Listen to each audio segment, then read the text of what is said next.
Hi, everybody. Thanks again for coming to the June Film and Music and Interactive Happy Hour. Again, my name is Chris Swenson. I'm with the Office of Film and Music for the City of Seattle.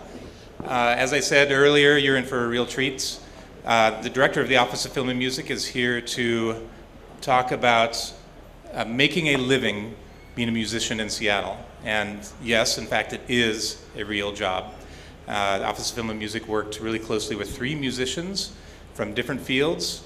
They opened their books to us, and James is going to talk about the findings from that and get really deep and dirty into how you can actually make money and make a living by just making music. With no further ado, here's James Keblas.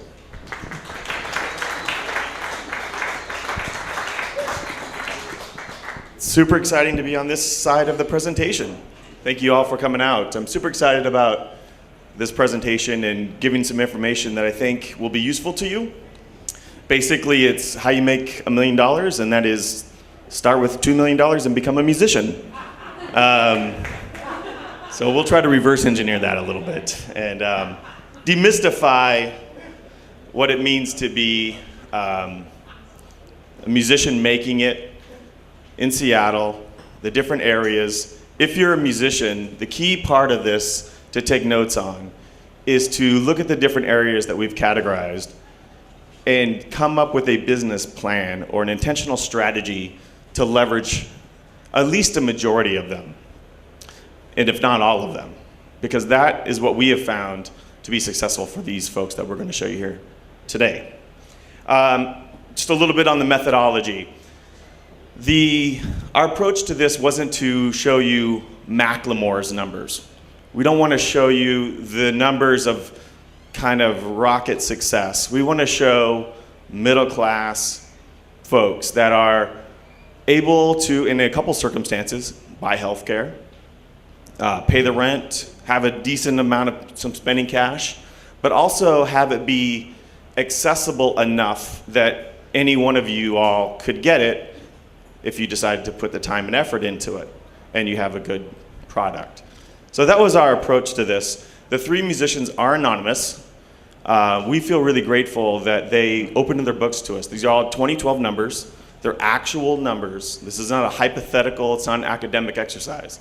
These are 3 people from diverse backgrounds, genres, showing us how they do it.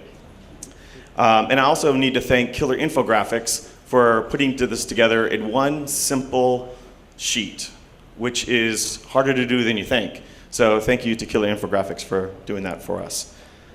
And on that last note around methodology, many of you are going to argue with what I present. You're all going to say, no, it's different for me, it's this or that. That's probably true. But these are 3 real cases. I'm not trying to give every answer. We're simply trying to give some answers. Take it or leave it. We're not doing a Q&A after this. But hopefully you'll find some nugget of usefulness that you can take back with you if you're musicians or supporting musicians. So before I begin, a little bit about me. I have always wanted to be a musician. And I am probably the worst person to be a musician. I cannot hold a note. I recently had a significant birthday. I thought for the next half of my life I'm going to learn to play the guitar, and I hurt my shoulder. I have no business being a musician. But I love music, and I love being around musicians, and I wanted to hang out. So from my earliest days, it was about how can I hang out with really cool people and do really cool things with no talent. So I became the guy that put up the posters, lugged equipment around, turned knobs for the lights, and helped out in any way I could, and slowly got into more of the business and putting on shows, and then developed a skill there, and that kind of taken me where I am today.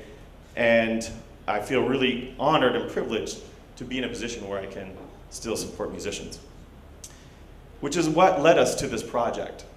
We had a lot of musicians asking us about how they can make it as a musician. How do we do this, or how do we do that, or I can't seem to figure this out, or a lot of complaining. So I thought they were good questions though. And so we thought, let's just open that up and answer them once and for all. 3 examples. And that's what led us to putting this all together. We also, before we tried to do this though, looked at what other people had done. And either there wasn't information out there, or if there was an approach to the information out there, it was so academic. I mean, you looked at some of these things and it just made you glaze over. There was no way to understand it. So our approach wasn't to give you something that was as complicated as the reality of this, but rather to give you something that simplified this in a manner that you could understand, get your head around, and then pursue into the details. So this is intentionally simplified. So it begins a conversation, and there will be many more deep dives into some of these as we go on through the next few months. So in our effort to tell a digestible story, we broke down a musician's revenue opportunities into 6 categories. The Future of Music Coalition, who's great, and they do really important work, had over 40. And when you try to really get your head around it, it just was really mind-numbing. And so what we said is, and we talked to a lot of musicians, a lot of people that represent musicians, and got their buy-in to agree that there are really 6 areas in which you as a musician can make money. So what I want to do is go into these 6 areas, explain what we were thinking a little bit, give a tip or 2, and then we'll go into the artists themselves. So the first one is licensing and publishing. This is actually an area that I'm really excited about and I think has the biggest opportunity for musicians. In an age where everything is accessible, where the internet provides us with whatever we want, whenever we hear it, the new trend in licensing, whether it's for film, whether it's for corporate, whether it's for commercials, is to offer something that is unique and different and unheard. This bodes well for places like Seattle and Austin and Portland and any other city, not New York and Los Angeles. And so if the new value is I can sell more product if I introduce someone to a band, and that works for my product, that works for you as musicians who aren't recognizable on a national level, who have struck gold, but are interested in getting into this business.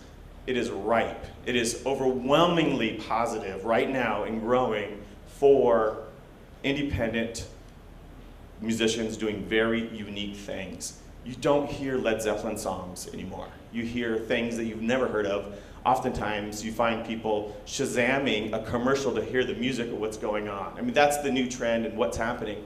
And with all of the new screen opportunities that are available, so does this business go. So I'm pretty excited about it. Quentin Morris, who is a violinist out of Seattle University, I just saw him at TEDx Seattle on Sunday, and he said something that was really profound. He says, we have to kill the starving artist mentality. And I love that because I think this plays into this category well. Because there was a time, I remember in 2002 when the Shins sold the song to McDonald's commercial, and they got beaten up for that. And it always shocked me, like, they didn't change the song for McDonald's. I mean, McDonald's liked them and paid them a lot of money. That's great, they like the music. And we as musicians and the music community, artists in general, need to get more comfortable with having licensing opportunities for you so that you can pay the bills. The good news is I think the trend has changed so that the public actually recognizes that more now and understands that better now, and it's not a sellout mentality like before. A tip here. I talked to a music supervisor down in LA and asked him what he would do, what he would have me tell you. This is what he said. Create an HTML hot sheet every month, and you send it out to music supervisors across the world, North America, whatever. There's tons of aggregator sites for you to do this, and then individuals. That gives a sample of your music. And have that music prepared. Have mastered, unmastered. Have the lyrics available. Give your idea of the meaning of the song. Give them something that with contact information so they can immediately go back and find it. Do that on a monthly basis. That will get you something that you probably aren't getting right now. And there's, of course, a million other services. There's many here in Seattle. There's all across North America about getting your music into licensing and publishing opportunities. Even write songs that aren't typical what you would play for the public, but just put together stuff. Chris Ballou is a great example of that. President of the United States of America. He makes a lot of money just writing jingles on the side, probably more than any other source of income for him. Think about those opportunities and send that out. Music sales. So believe it or not, people are still buying music. In a great stat that just came out a couple months ago, for the first time since 1999, global record sales are up. So people are buying music, and you need to get your music out there. This is another big category you'll see some artists making, of course, music sales, but it's everywhere, right? Physical is still dominant, but digital is up. And weirdly enough, vinyl sales for the past 5 years have had steady growth. So people are paying for music, and there's a variety of ways for you to take advantage of that. The key there, promote the heck out of it. Social media, and give them the first ones free. Give something for others to share with your music that gives them something free, and then listen to your music and then buy it.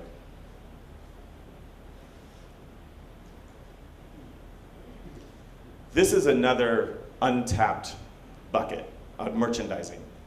Many, many bands are not taking advantage of this the way you should be. Oftentimes, people do shirts and the obvious ones, but you have to go beyond that. And the musicians that we found that are really making money on this are doing really creative things. They have branded Band-Aids.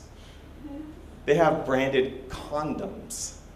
They have stuff that they're doing with 3D printing. And they're making a lot of money because people that like your music want to be part of your culture. They want to represent it. They want to be bought into it. Merchandising is the #1 way for you to do that. The greatest tip I've heard on this came actually from Tony at Sub Pop Records, they did a study on this actually, and they found that if you as a band, after a live show, go to your merch table and sit there and sell merchandise, you will have over 50% more sales than if you're not sitting there. So get there, sell. Sub Pop, it's amazing.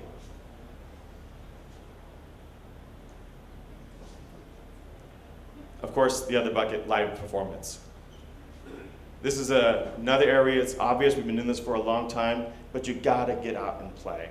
And more people are going to see live music. So nationally, the trend is up on people going to see live music. And we know it's up locally because we track admission sales. So we know the admissions tax on what's happening here.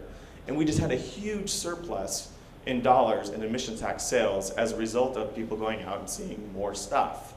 So be sure to take advantage of that. Go out and play lots and lots of shows. Get your name out there. And then once you've gotten your name out there, you can start being more selective around that. Another great tip around this. If you want to get shows, do a YouTube video of a previous show that shows you engaging with the audience on stage, and be sure to send that link to other promoters and club bookers. That is their #1 way for determining whether they will book you or not if they don't already know you. So studio work is our 5th bucket. Play on other people's stuff. I know many musicians we talk to around this who make a few $100s just for a couple hours work going around to their friend's studio and making things. Seattle is a really, really great studio town. I don't know if you know this, but we are one of the top scoring markets in the world. So it's kind of like LA, London, Prague, and Seattle. We film major studio movies. We do the scoring for major studio movies. We do a ton of the music on video games. There's a variety of studio opportunities here in Seattle that you could be taking advantage of to fill up this bucket with revenue. The tip for this one, go to seattlemusic.com and talk to them, tell them who you are, and try to get on the roster. They're the #1 driver of that great sector around studio work and the scoring work here in Seattle. And then lastly, instruction. So we found a great way for musicians to augment their income was teaching. Great way to spend a couple hours every few weeks and bring in money. The more recognition you get, the more you can charge, and the better kind of clientele you get. That's what we found with other musicians. The good news around this is that there are a ton of music education schools in Seattle on the private side. And on the public side, we just introduced with the City of Seattle and the Seattle Public School District a new initiative that's going to have 1 hour of music education every week in every single school K through 12. So this is going to grow over the next couple of years, but there's more teaching opportunities in addition to this, in a public way, in addition to the private sector. The tip here, go to School of Rock and what they're doing up there and have them be the source for you getting out and finding out what more opportunities are out there. So, those are the 6 buckets that we found that musicians can make money in. So when you apply those 6 buckets to 3 musicians, what do you find? We have our emotional indie rocker.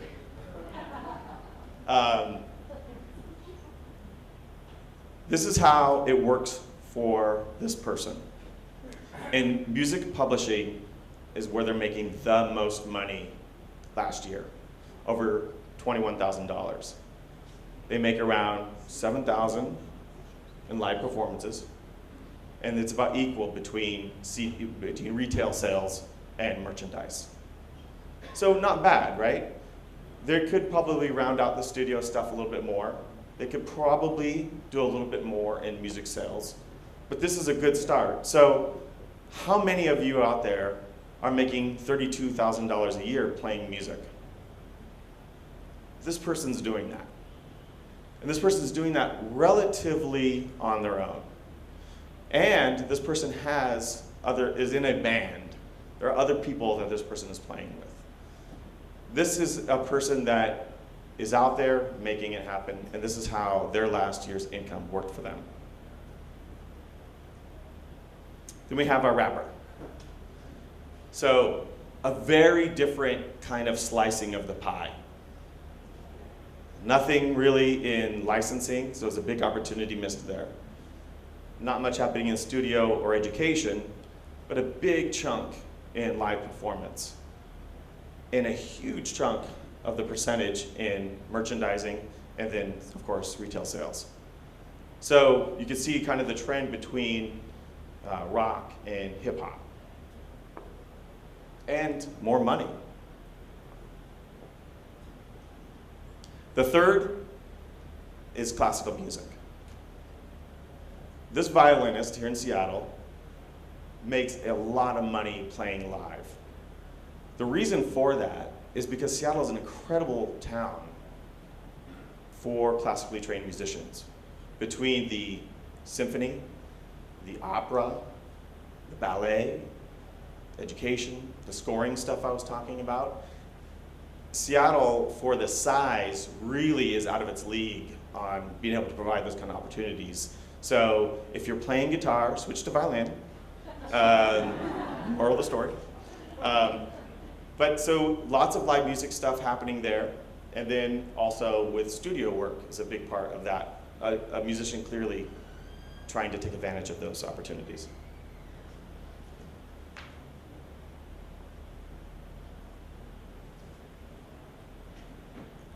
So here they all are together. I'm hoping this information is somewhat useful to you, and that if you are a musician and you're trying to figure out how to do this so you're not waiting tables or pulling coffee shots on the side, that you're thinking about these 6 areas and how you are going to try to exploit them and take advantage of them and have very intentional strategies on them. In addition to those 6 buckets, we also think there are 3 areas ahead that are worth checking out. That is sponsorship. If you're going on tour, how about a Red Bull van?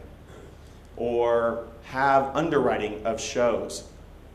like licensing, sponsorship is not a problem anymore like it once was. People recognize that musicians need to eat and need to have a roof over their head. And as long as it's not interfering with the style of their music, that's okay. Crowdsourcing. Now, of course, you're seeing a lot of this with Kickstarter, but there's really other interesting opportunities too, depending on what the feds do here really soon around FEC regulation, that people could be actual investors in your music and actually get money back as a result of you getting money back, if that works. So really be thinking about crowdsourcing opportunities in the future. And then lastly, streaming. So the most recent number is that streaming is up 44%, and it's going to continue to rise. So obviously, take advantage of all those things. The most important tip there is be careful with what you go with, because not all of them pay equally. The best one, coincidentally, is in Seattle with Rhapsody. They pay the most, and they're really accessible. So go to Rhapsody and make sure your music is on there and what they're trying to do. So that is our presentation. This is the infographic. We hope it's useful at some level, and you seeing your peers up here and seeing what they're making, you being inspired to go out there and actually be able to get that, and good luck to you. Next month, we're going to be doing a very similar presentation around film. So if that is interesting to you, come back next month. Thank you very much for your time.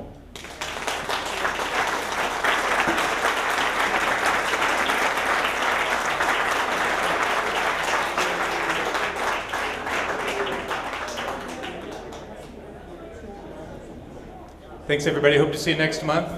There's no Q&A today. If you have any questions, grab James if you can get it. Thanks, everybody.